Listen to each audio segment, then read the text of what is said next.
네, 안녕하세요. 청주 프라임병원 정형외과 이상호입니다.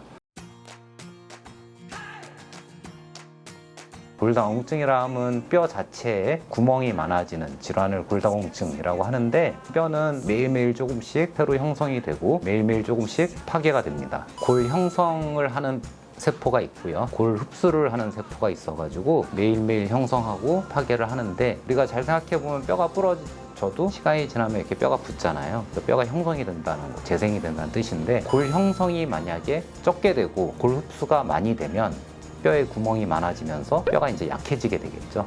그런 질환을 골다공증이라고 그러고, 일으킬 수 있는 요인은 많습니다. 일단 뼈를 형성을 못하게 하는 질환이나 흡수를 빨리 하게 하는 질환들, 원인은 굉장히 다양한데, 가장 대표적인 원인으로는 피 안에 칼슘이 굉장히 부족하다면, 우리 몸에서는 칼슘의 농도를 맞춰야 되거든요. 뼈에 있는 칼슘을 빼내가지고 피 안에 넣어주게 되는데, 그렇게 되면 이제 뼈가 약해질 수 있고요. 그 외에 이제 여러 가지 원인들로는, 여성분들 같은 경우는 이제 폐경이 되면 여성 호르몬 에스트로겐의 양이 감소하게 되는데, 이 에스트로겐 같은 경우 골 형성을 하는 세포를 자극을 하게 되는데, 에스트로겐 양이 줄어들면 골 형성이 잘 안 되니까 흡수가 계속 진행이 되면서 이제 뼈가 약해지는 경우가 있고요. 나이가 들어서 생기는 골다공증이 있습니다. 나이가 들면 골 형성 세포 숫자가 줄어들게 됩니다. 그러면 이제 골다공증이 발생할 수 있겠죠. 그래서 이렇게 골다공증이 생기면 이게 이제 문제가, 뼈가 약해지니까 외부의 작은 충격이나 아니면 충격 없이도 그런 뼈들이 이렇게 골절이 되는 경우가 있을 수 있습니다. 그래서 대표적인 뼈로는 허리뼈, 그다음에 갈비뼈, 손목,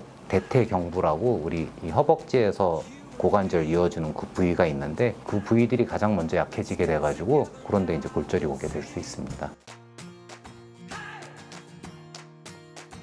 일단 골다공증의 원인을 알아서 치료를 해야 되는데, 만약에 폐경 때문에 생긴 골다공증이다 그러면 이제 얼핏 생각하면 에스트로겐을 쓰면 될 것 같지만, 여성 호르몬 같은 경우는 또 그거에 따른 부작용이 많거든요. 혹시 쓰게 되면 그거는 이제 산부인과 쪽에서 상담을 잘 받아서 써야 되고요. 그 외에는 이제 일반적으로 정형외과나 뭐 신경외과 이런 데서 쓰는 약은 골 흡수를 억제하는 약을 쓰게 되거든요. 그래서 골다공증 약제들이 이제 여러 가지가 나와 있는데, 일주일에 한 번 먹는 거, 또는 뭐 한 달에 한 번 먹는 거, 3개월에 주사 한 번 맞는 거, 뭐 이런 식으로 여러 가지가 나와 있거든요. 그런 약을 폐경 직후에 골다공증 검사를 해가지고 만약에 그 수치가 낮거나 이러면, 그때 이제 쓰기 시작하면 골 흡수가 억제가 되니까 이제 골다공증을 예방할 수 있겠죠. 그 다음에 당연한 얘기지만, 뼈는 자극을 받으면 강해지거든요. 만약에 자극을 안 주면 약해지는데, 예전에 보면 그 우주인들, 우주에 오래 있다가 내려왔더니 근육도 다 약해지고 뼈도 굉장히 약해진 걸 볼 수 있었는데, 마찬가지로 그걸 예방하려면 운동을, 그러니까 체중을 이렇게 주는 운동을 꾸준히 하면 아무래도 골다공증이 예방될 수 있고요. 그다음에 이제 술이랑 담배가 골다공증을 일으킨다고 알려져 있으니까 그런 거 뭐 피하고,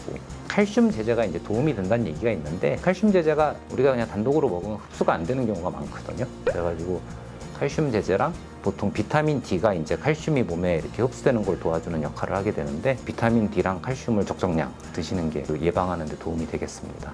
네, 감사합니다.